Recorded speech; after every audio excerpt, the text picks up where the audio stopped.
बच्चों नमस्कार। आज हम पढ़ेंगे मानवीय करुणा की दिव्य चमक। सर्वेश्वर दयाल सक्सेना जी द्वारा रचित है और यह है एक छोटा सा संस्मरण। आइए देखते हैं किस हिसाब से यह चलता है। तो सबसे पहले पाठ परिचय देख लेते हैं। संस्मरण स्मृतियों से बनता है। स्मृतियां अर्थात यादें। जो भी हमारी यादें हैं उनको अगर हम लिख करके कहीं रखते हैं तो वो संस्मरण कहलाती। स्मृतियों की विश्वसनीयता उसे महत्वपूर्ण बनाती है। फादर कामिल बुल्के पर लिखा सर्वेश्वर दयाल सक्सेना जी का यह संस्मरण इस कसौटी पर खरा उतरता है। अपने को भारतीय कहने वाले फादर बुल्के जन्मे तो बेल्जियम यूरोप के रैम्स चैपल शहर में, जो गिरजों, पादरियों, धर्मगुरुओं और संतों की भूमि कही जाती है, परंतु उन्होंने अपनी कर्मभूमि बनाया भारत को। दोस्तों, जिस प्रकार मदर टेरेसा यहां नहीं जन्मी थी परंतु भारत को जन्मभूमि बनाया था, कर्मभूमि बनाया था, उसी प्रकार फादर बुल्के भी थे। फादर बुल्के एक सन्यासी थे परंतु पारंपरिक अर्थ में नहीं। सर्वेश्वर का फादर बुल्के से अंतरंग संबंध था।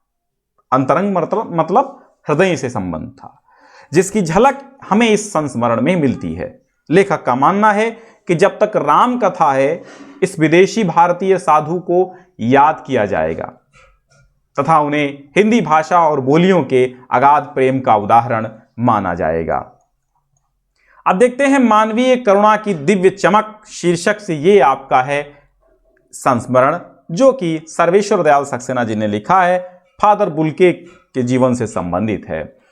फादर को जहरबाद। बच्चों, हम आपको इससे संबंधित जो भी प्रश्नोत्तर आते हैं वो सब करवाएंगे, जो भी गद्यांश और उससे संबंधित प्रश्न आते हैं वो सब करवाएंगे, क्योंकि आप ज्ञान सिंधु कोचिंग क्लासेस के इस चैनल पर जुड़े हुए हैं तो आपको कोई दिक्कत हाई स्कूल इंटरमीडिएट के लिए कहीं भी नहीं होने वाली है। हिंदी की संपूर्ण तैयारी, संस्कृत की संपूर्ण तैयारी हमारे इस चैनल पर होती है, वो चाहे सीबीएसई बोर्ड हो अथवा यूपी बोर्ड। फादर को जहरबाज से नहीं मारना चाहिए था।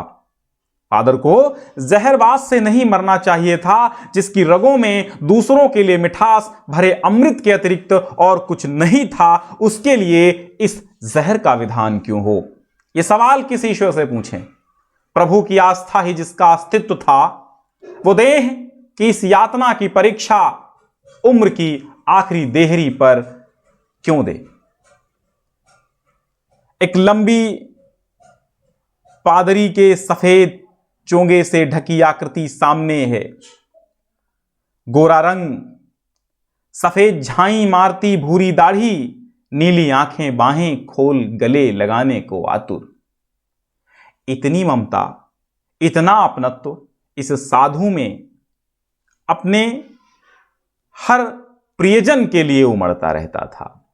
मैं 35 साल से इसका साक्षी था। साक्षी का अर्थ होता गवाह।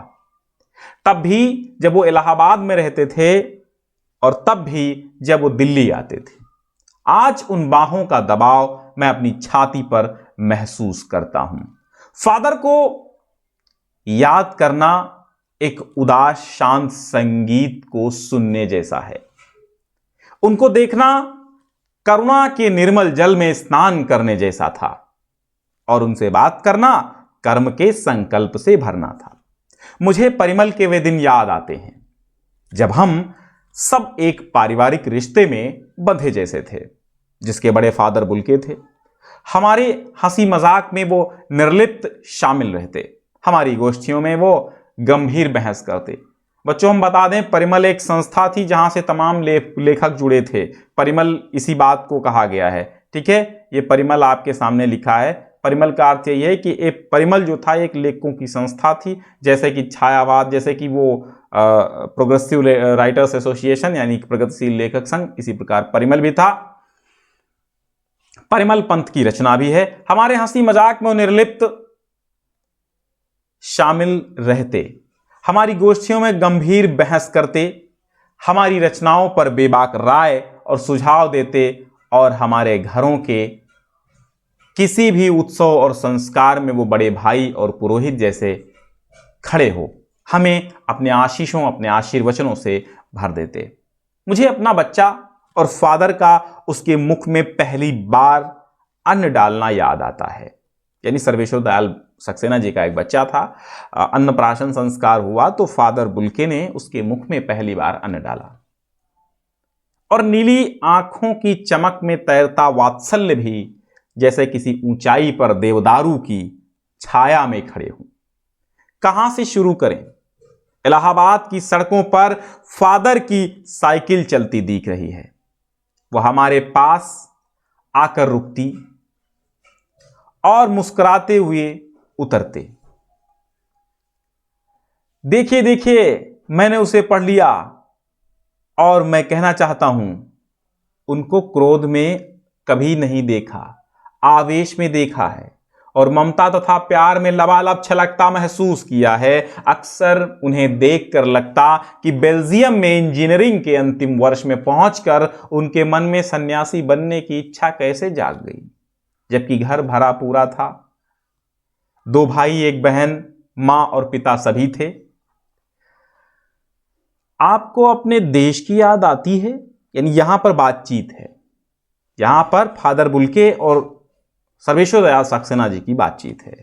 आपको अपने देश की याद आती है? मेरा देश तो भारत है। मैं जन्मभूमि की पूछ रहा हूं। हां, आती है, सुंदर है, बहुत सुंदर है मेरी जन्मभूमि, रेम्स चैपल। और घर में किसी की याद? अरे मां की याद आती है, बहुत याद आती है। फिर अक्सर मां की स्मृति में डूब जाते हैं। फिर अक्सर मां की स्मृति में डूब जाते देखा। उनकी मां की चिट्ठियां अक्सर उनके पास आती थीं। अपने अभिन्न मित्र डॉक्टर रघुवंश को वो उन चिट्ठियों को दिखाते थे। डॉक्टर रघुवंश भी एक लेखक थे, सर्वेश्वर दयाल सक्सेना जी के तरह एक साहित्यकार थे। पिता और भाइयों के लिए बहुत लगाव मन में नहीं था। पिता व्यवसायी थे और एक भाई वहीं पादरी हो गया। एक भाई काम करता है, उसका परिवार है। बहन सख्त और जिद्दी थी। बहुत देर से उसने शादी की। फादर को एक आध बार उसकी शादी की चिंता व्यक्त करते उन दिनों देखा था। भारत में बस जाने के बाद 2 या 3 बार अपने परिवार से मिलने भारत से बेल्जियम गए थे। लेकिन मैं तो सन्यासी हूं, आप सब छोड़ कर क्यों चले आए? प्रभु की इच्छा थी। वो बालकों की सी सरलता से मुस्कुराकर कहते, मां ने बचपन में ही घोषित कर दिया था कि लड़का हाथ से गया। और सचमुच इंजीनियरिंग के अंतिम वर्ष की पढ़ाई छोड़कर फादर बुल्के सन्यासी होने जब धर्म गुरु के पास गए और कहा कि मैं सन्यास लेना चाहता हूं, तथा एक शर्त रखी। सन्यास लेते समय सन्यास चाहने वाला शर्त रख सकता है कि मैं भारत जाऊंगा।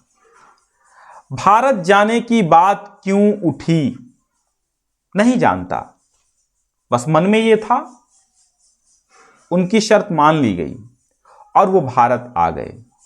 पहले जिसेट संघ में 2 साल पादरियों के बीच धर्माचार की पढ़ाई की। फिर 9-10 वर्ष दार्जिलिंग में पढ़ते रहे। कलकत्ता, यानी जो अब कोलकाता है, यहां से उन्होंने बीए किया और फिर इलाहाबाद से एमए। उन दिनों डॉक्टर धीरेन्द्र वर्मा, देखिए धीरेन्द्र वर्मा जी जो एक डायरी लेखक हैं, बहुत ही मशहूर डायरी लेखक हैं डॉक्टर धीरेन्द्र वर्मा। मेरी कॉलेज डायरी उन्होंने लिखी है। धीरेन्द्र वर्मा हिंदी विभाग के अध्यक्ष थे। शोध प्रबंध प्रयाग विश्वविद्यालय के हिंदी विभाग में रहकर 1950 में पूरा किया। राम कथा, उत्पत्ति और विकास, ठीक है, यानी राम कथा, उत्पत्ति और विकास परिमल में उसके अध्याय पढ़े गए थे। फादर ने मातरलिंग के प्रसिद्ध नाटक ब्लूबर्ड का हिंदी रूपांतर भी किया है, नील पंछी के नाम से। यानी फादर ने मातरलिंग के प्रसिद्ध नाटक ब्लू बर्ड का रूपांतर भी किया है नील पंछी के नाम से। बाद में वो सेंट जेवियर्स कॉलेज रांची में हिंदी तथा संस्कृत विभाग के विभागाध्यक्ष भी हो गए और यही उन्होंने अपना प्रसिद्ध अंग्रेजी हिंदी कोश तैयार किया और बाइबल का अनुवाद भी किया। और बीमार पड़े, पटना आए, दिल्ली आए और चले गए 47 वर्ष देश में रहकर और 73 वर्ष की जिंदगी जीकर। फादर बुल्के संकल्प से सन्यासी थे। फादर बुल्के संकल्प से सन्यासी थे, कभी कभी लगता है वो मन से सन्यासी थे। रिश्ता बनाते थे तो तोड़ते नहीं थे। दसियों साल बाद मिलने के बाद भी उसकी गंध महसूस होती थी। वो जब भी दिल्ली आते जरूर मिलते, खोज कर, समय निकाल कर, गर्मी सर्दी बरसात झेल कर मिलते, चाहे 2 मिनट के लिए ही सही। ये कौन सन्यासी करता है? उसकी चिंता हिंदी को राष्ट्रभाषा के रूप में देखने की थी। हर मंच से इसकी तकलीफ बयान करते, इसके लिए अकाट्य तर्क देते। बस इसी एक सवाल पर उन्हें झुंझलाते देखा है और हिंदी वालों द्वारा ही हिंदी की उपेक्षा पर दुख करते उन्हें हमने पाया है। घर परिवार के बारे में, निजी दुख तकलीफ के बारे में पूछना उनका स्वभाव था और बड़े से बड़े दुख में उनके मुख से सांत्वना के जादू भरे 2 शब्द सुनना एक ऐसी रोशनी से भर देता था जो किसी गहरी तपस्या से जन्मती थी। हर मौत दिखाती है जीवन को नई राह, हर मौत दिखाती है जीवन को नई राह। मुझे अपनी पत्नी और पुत्र की मृत्यु की याद आ रही है और फादर के शब्दों से झरती विरल शांति भी। आज वो नहीं है, आज वो नहीं है। दिल्ली में बीमार रहे और पता नहीं चला। बाहें खोलकर इस बार उन्होंने गले नहीं लगाया। जब देखा तब वे बाहें दोनों हाथों की सूजी उंगलियों को उलझाए ताबूत में जिस्म पर पड़ी थीं। जो शांति बरसती थी वो चेहरे पर थिर थी, तरलता जम गई थी। वो 18 अगस्त सन 1982 की सुबह 10 बजे का समय था। दिल्ली में कश्मीरी गेट के निकलसन कब्रगाह में उनका ताबूत एक छोटी सी नीली गाड़ी में से उतारा गया। कुछ पादरी रघुवंश जी का बेटा और उनके परिजन राजेश्वर सिंह उसे उतार रहे थे। फिर उसे उठाकर एक लंबी संकरी उदास पेड़ों की घनी छांव वाली सड़क से कब्रगाह के आखिरी छोर तक ले जाया गया, जहां धरती की गोद में सुलाने के लिए कब्र अवाक मुंह खोले लेटी थी। ऊपर करील की घनी छांव थी और चारों ओर कब्रें और तेज धूप के वृत्त। जैनेन्द्र कुमार, विजेंद्र स्नातक, अजित कुमार, डॉक्टर निर्मला जैन, मसीही समुदाय के लोग, पादरीगण, उनके बीच में गैरिक वसन पहने इलाहाबाद के प्रसिद्ध विज्ञान शिक्षक डॉक्टर सत्यप्रकाश और डॉक्टर रघुवंश भी, जो अकेले उस संकरी सड़क की ठंडी उदासी में बहुत पहले से खामोश दुख की किन्हीं अपरिचित आहटों से दबे हुए थे, सिमट आए थे कब्र के चारों ओर। फादर की देह पहले कब्र के ऊपर लिटाई गई। मसीही विधि से अंतिम संस्कार शुरू हुआ। रांची के फादर पास्कल तोयना के द्वारा उन्होंने हिंदी में मसीही विधि से प्रार्थना की। फिर सेंट जेवियर्स के रेक्टर फादर पास्कल ने उनके जीवन और कर्म पर श्रद्धांजलि अर्पित करते हुए कहा, क्या कहा? फादर बुल्के धरती में जा रहे हैं, इस धरती से ऐसे रत्न और पैदा हों। डॉक्टर सत्यपाल ने भी अपनी श्रद्धांजलि में उनके अनुकरणीय जीवन को नमन किया। फिर देह कब्र में उतार दी गई। मैं नहीं जानता इस सन्यासी ने कभी सोचा था, मैं नहीं जानता इस सन्यासी ने कभी सोचा था या नहीं कि उसकी मृत्यु पर कोई रोएगा। लेकिन उस क्षण रोने वालों की कमी नहीं थी। नम आंखों को गिनना स्याही फैलाना है। इस तरह हमारे बीच से वो चला गया जो हम में से सबसे अधिक छायादार, फल फूल गंध से भरा और सबसे अलग, सबका होकर सब में ऊंचाई पर मानवीय करुणा की दिव्य चमक में लहलहाता खड़ा था, जिसकी स्मृति में हम सबके मन में जो उनके निकट थे किसी यज्ञ की पवित्र आग की आंच की तरह आजीवन बनी रहेगी। मैं उस पवित्र ज्योति की याद में श्रद्धानत हूँ। तो बच्चों, कैसा लगा आज का पाठ? मानवीय करुणा की दिव्य चमक, जो कि फादर बुल्के के जीवन से संबंधित एक छोटा सा संस्मरण सर्वेश्वर दयाल सक्सेना जी का था।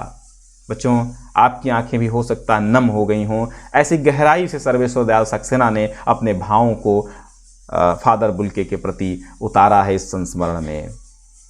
तो जुड़े रहिए हमारे साथ। मैं अरुणेश कुमार ज्ञान सिंधु कोचिंग क्लासेस में हमेशा आपके लिए लाइव क्लासेस का सिलसिला नहीं थमता है और आप अपने एग्जाम की बेहतर तैयारी के लिए यहाँ पर आपको प्रश्नोत्तर से लेकर के व्याख्या वगैरह जो कुछ भी आपका सिलेबस आता है फुल सिलेबस में A to Z चीज़ें करवाई जाएंगी। बहुत बहुत धन्यवाद।